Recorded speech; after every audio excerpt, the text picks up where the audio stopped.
Media మిత్రులందరికీ ఒక చిన్న రిక్వెస్ట్ అండి.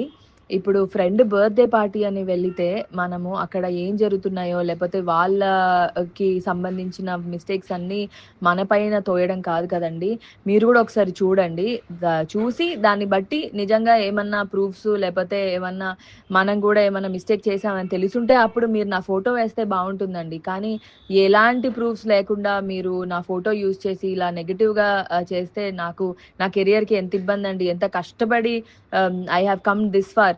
ఇది బర్త్‌డే అంటే ఇప్పుడు మీరు కూడా ఎవరి బర్త్‌డే అయినా పిలిస్తే మీ ఫ్రెండ్స్ బర్త్‌డే అంటే వెళ్తారు. ఇప్పుడు నా ఫ్రెండ్ అంటే ఎవరో అనుకోని వెళ్ళకుండా కాదు కదా! ఆ అమ్మాయి మంచి షీ ఈస్ గుడ్ నో. అలా నా ఫ్రెండ్ అని చెప్పి నేను వెళ్ళాను. అలా అక్కడ జరిగిన సిట్యుయేషన్స్‌కి నేను బాధితురాలిలాగా ఇప్పుడు నా ఫోటోని మెయిన్‌గా ఇలా ఫోటో పెట్టి మరి చేయడం తప్పండి. మీరు మీ ఫ్రెండ్స్ బర్త్‌డేకి వెళ్తారు గదా! అక్కడ జరిగిన మిస్టేక్స్‌కి మీరు బాధితులయిపోతారండి? అలా కాదు గదా! కొంచెం మీరొకసారి చూసి నా ఫోటోస్ యూజ్ చేయకండి please. It is very bad నాకు ఆహ్, ఇబ్బందవుతదండి. ప్లీజ్. Thank you.